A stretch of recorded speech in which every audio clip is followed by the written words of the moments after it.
mechanisms. And he's here to tell us a little bit more about the fourth and final large set of solar arrays we're bringing up to the station. Carter, if you had to boil it down, and what you just heard Candria say it a minute ago, this pretty much in one sentence, the S6 and its solar panels pretty much provide more power for more science. Yes, that's right. So we're going to bring up about 30 kilowatts of power with these two solar arrays up there, and we're going to be increasing the power for science by 50%. So really, essentially doubling the amount of power available for science on this on the space station. Right. That's right. And overall, though, now we'll have all four sets of solar arrays. How much power will that provide for the station? Yeah, overall, we're going to have, with the full complement of solar arrays up there, we'll have 120 kilowatts total power available for the space station. And we're bringing a 25% of that up on this mission here. And for people like me who have to understand what that means, that 120 kilowatts is roughly about, what, 42?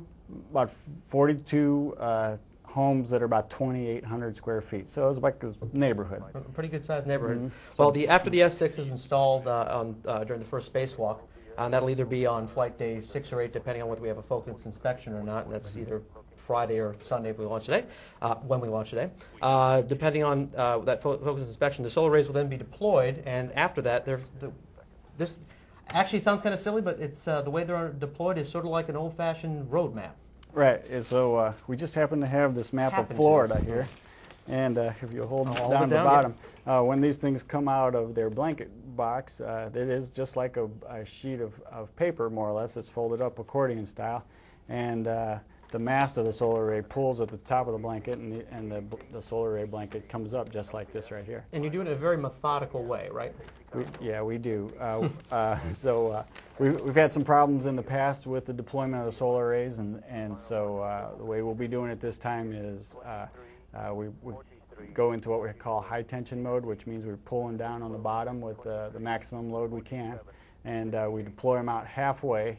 And there's a hold at the halfway point, and we'll be warming up the blankets in the sun at that point. And after a 30-minute hold, we'll deploy them the rest of the way. And that keeps them from, we've encountered in the past, a little bit of sticking. Yeah, the blankets stick together a little bit, and so this reduces the amount of stiction that the blankets have. Now, we have, again, just coincidentally, happen to have a solar, part of a very small section of these 115-foot solar wings of their.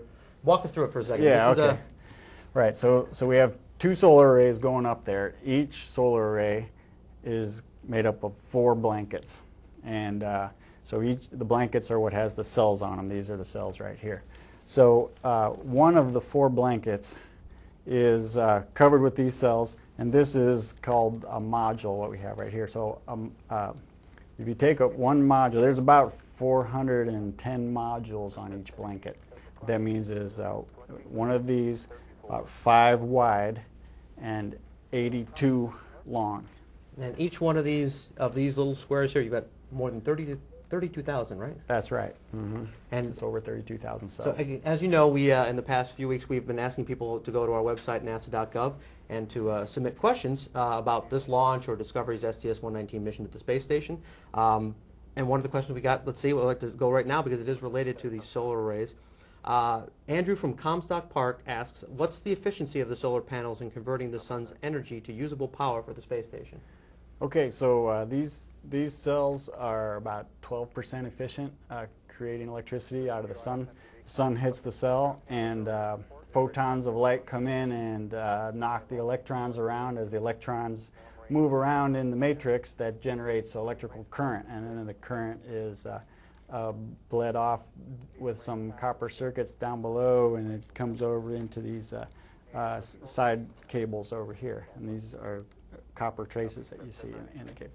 So other things that decrease efficiency on a solar array are damage to the array by MMOD, like micrometeoroid orbital debris, or over time, the optical quality of the glass over the solar cells diminishes a little bit, and being out of the sunlight. Being out of the sunlight's a big hitter. You know, when we are in the eclipse of the Earth, which we do once in orbit usually, we go to 0 power out of the arrays. So. All right, Carter Resnick, thank you for joining us and walking us through the S6 solar arrays. We're now going to go back to Candria Thomas in the Launch Control Center for the remainder of the countdown. Candria. The shuttle launch control at T-minus 9 minutes in holding. We have just over 30